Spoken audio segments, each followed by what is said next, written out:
Salam alaikum les frères. Vous savez, regardez, mais on vit dans un monde, vraiment, on vit la fin des temps, hein, tout simplement. On vit dans un monde tellement horrible, tellement cruel. On est témoin de plus en plus d'événements et de faits plus sordides les uns que les autres, que vraiment on se dit, mais on vit vraiment la fin du monde, quoi. On assiste à des actes vraiment d'une cruauté, mais sans nom. C'est ce dont je veux vous parler aujourd'hui. Moi, très souvent sur Internet, surtout sur Twitter, je tombe sur des articles de journaux. Voilà, dans tel pays, il s'est passé ça. Dans telle région du monde, il s'est passé ça. Voilà ce qui s'est passé. Plein de faits divers. Et très souvent, j'ai l'impression que mon cerveau, automatiquement, il se met en mode protection et il zappe.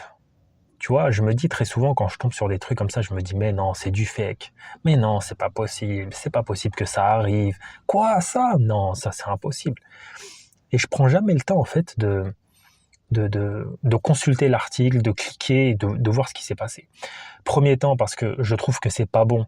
Premièrement, je trouve que c'est pas bon de trop consulter ce genre de contenu. Lorsque c'est vraiment dans un extrême, c'est pas bon de trop le consulter. Mais en même temps, il faut pas non plus être déconnecté de la réalité et du monde dans lequel on vit. D'accord? Donc, il y a un juste milieu à avoir. Mais voilà, voilà, très souvent quand je tombe sur ce genre d'article, je clique pas forcément dessus. Mais là, tout à l'heure, je suis tombé sur un article, mais vraiment, je crois que j'ai jamais vu un truc aussi horrible que celui-là. C'est ce dont je vais vous parler. Donc, je vais vous montrer l'article à l'écran. Écoutez bien. Un couple d'hommes, la trentaine, on ne parle pas de petits gamins, quand bien même ce seraient des petits gamins de 18-20 ans, là il s'agit d'hommes, la trentaine, donc avec des corps aboutis, finis en fin de développement, etc., un corps d'homme de 30 ans. Un couple d'hommes de la trentaine ont tué un enfant. Regardez cet enfant. Cet enfant a été tué par ce couple d'homosexuels. Dans quelles circonstances?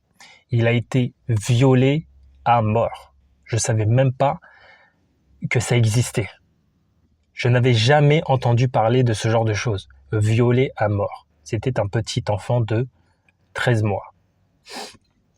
Il a été violé à mort par ce couple d'homosexuels qui était en procédure pour adopter cet enfant. Quand j'ai lu ça, franchement, j'ai dit, mais non, c'est pas possible. Vraiment, j'y ai pas cru. Je me suis dit, ok, je vais aller à la source. Je suis parti consulter le site qui avait relayé cette information. Je suis parti sur leur site, voilà, il y avait une interface un peu bizarre, un peu pas très professionnelle, etc. Je cherchais en fait le fake, la fake news. Tac. Je me dis non, ok, le site c'est du bidon, etc. Mais je me suis quand même dit, attends, je vais taper le nom des deux mecs parce que dans le tweet il y avait le nom des deux gars. Je prends leur nom, je le rentre sur Google. Et là, je vois quoi? Je vois que la BBC en parle. Je vois que, je crois, le journal Télégraphe en parle. Enfin bref, je vois des grands journaux anglo-saxons qui en parlent. Et là, je me dis, subhanallah, c'est une vraie information. C'est incroyable. C'est vraiment d'une horreur. J'ai jamais vu ça. Et en fait, ça pose la question de la peine de mort. Et ça pose évidemment la question du mariage, enfin de l'adoption, déjà du mariage homosexuel déjà à la base, mais surtout de l'adoption des enfants par des couples homosexuels. Il faut savoir que ce genre d'événement a été anticipé par toutes les personnes comme nous qui étaient contre l'adoption de personnes homosexuelles. Déjà, l'homosexualité, c'est une déviance, déjà en elle-même. Oui, c'est une déviance sexuelle. Moi, c'est mon avis. Pour moi, l'ordre naturel des choses, la nature originelle des choses, c'est qu'un homme est orienté vers le sexe opposé et une femme est orientée vers le sexe opposé. C'est ça la nature. À partir du moment où ta sexualité consiste à être attiré par une personne du même sexe que toi, c'est une déviance sexuelle. Donc déjà dans ta sexualité, tu es déviant.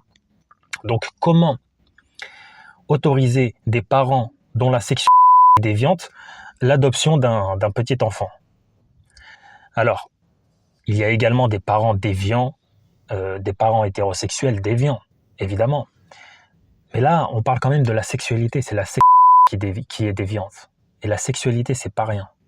Et pour moi, c'est ça qui fait la différence. La sexualité, dans la vie d'un homme, la sexualité est associée à la reproduction, donc à la survie de l'espèce humaine. Donc c'est un bloc majeur et central dans la constitution d'un être humain. Donc c'est pas n'importe quoi. Donc si sur ce bloc fondamental, il y a une déviance, ce n'est pas anodin. Donc pour moi, déjà à la base, la sexualité est déviante. Alors autoriser des personnes dont la sexualité est déviante à adopter des enfants, c'est hors de question. Et voilà ce qui arrive. Voilà ce qui arrive. Et faut pas commencer à dire oui, non, mais tous les homosexuels ne sont pas comme ça, etc. C'est pas un argument recevable. C'est pas un argument recevable. Voilà les choses qui ont été anticipées, qui avaient été prévues, et maintenant on est en train de le vivre. Est-ce que vous vous rendez compte de la cruauté de cet acte? Ils ont violé à mort un bébé de 1 an. Violé à mort un bébé de 1 an qu'ils allaient adopter. Comment est-ce qu'on peut confier l'éducation de petits enfants à des décérébrés comme ça, à des personnes aussi désaxées que ces gens-là? C'est horrible. Donc c'est ça le modèle de société aujourd'hui qui est promu et qui est mis en avant. Voilà ce que ça engendre. Et là, ça se passe en Angleterre. Mais chez nous, ici en France, ça va arriver également. Ça va arriver également. Donc voilà toutes les déviances que ça amène. Je voulais vous partager parce que vraiment, ça m'a. J'ai lu ça en plus. Je suis tombé sur ça au réveil. C'est horrible. Je crois que c'est la chose la plus horrible que j'ai jamais lue. Et puis ça pose également, comme je le disais, la question de la peine de mort. Et oui, la peine de mort. Pour ce genre d'acte de cruauté, pour moi, c'est la peine de mort directe. Déjà, moi, je suis favorable à la peine de mort, mais bon, peut-être que je développerai dans une autre vidéo. Mais effectivement, ça pose la question de la peine de mort. Parce que là, on est sur quelque chose de diabolique, de satanique. Donc voilà, dites-moi ce que vous en pensez en commentaire sur cet événement vraiment inhumain. Ça me fait penser à du satanisme, à des rites un peu sataniques, etc. Moi, je suis contre le mariage homosexuel, déjà d'une part. Je suis évidemment contre l'adoption d'enfants par des couples homosexuels. Donc moi, je différencie l'homosexualité en tant qu'orientation sexuelle individuelle et l'homosexualité en tant que... Enfin, l'homosexualité pour ce que c'est, quoi. Donc évidemment que ce n'est pas parce qu'on est homosexuel que on est considéré comme un sous-homme, qu'on doit subir des sévices ou toute forme de violence que ce soit.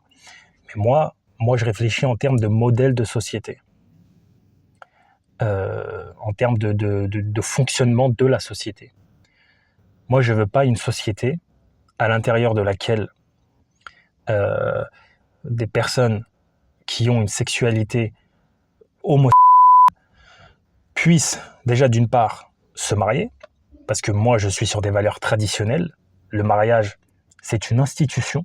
Le mariage, ce n'est pas quelque chose d'anodin. C'est pas simplement on s'aime et on signe un papier. C'est pas ça le mariage. Le mariage, c'est une institution, c'est une symbolique, c'est la famille, c'est la reproduction, ce sont les valeurs, c'est une cellule, un noyau, une cellule qui compose en fait l'ensemble de la société. Donc les familles au sein d'une société vont être à l'image de ce que représente la société de façon générale. Vous voyez ce que je veux dire? C'est-à-dire qu'une société, si l'ensemble des cellules familiales que compose la société sont des cellules saines, et ben la société sera une société saine, une société forte, puissante, équilibrée, stable. Alors que si les familles sont défaillantes, si les familles sont instables, à ce moment-là, la société sera fragilisée. Et le pays en lui-même, du coup, sera complètement effondré. Donc c'est comme ça que je raisonne, c'est comme ça que je pense. Voilà. Écoutez, c'est malheureux. C'est vraiment malheureux. On vit dans un monde absolument horrible. Et j'espère qu'on pourra changer le cours des choses et qu'on pourra lutter contre tous ces phénomènes là qui sont en train de se développer, et surtout une tendance qui va de plus en plus à l'encontre de ce que je disais, des valeurs traditionnelles. Et ça, pour moi, c'est voilà, comme je vous ai dit tout à l'heure, il y a quelque chose de l'ordre du satanisme dedans qui est vraiment est déplaisant et surtout est très inquiétant. Donc voilà, perdons pas espoir, ne perdons pas espoir. Faut se battre, hein, faut essayer de diffuser nos idées par tous les moyens possibles. Voilà, écoutez, c'est dur, franchement, c'est de lire ça, de lire ce genre d'événements comme ça de bon matin, c'est très compliqué. Écoutez, je vous souhaite bon courage et je vous dis à bientôt, Inch'Allah. Salam alaikum les frères.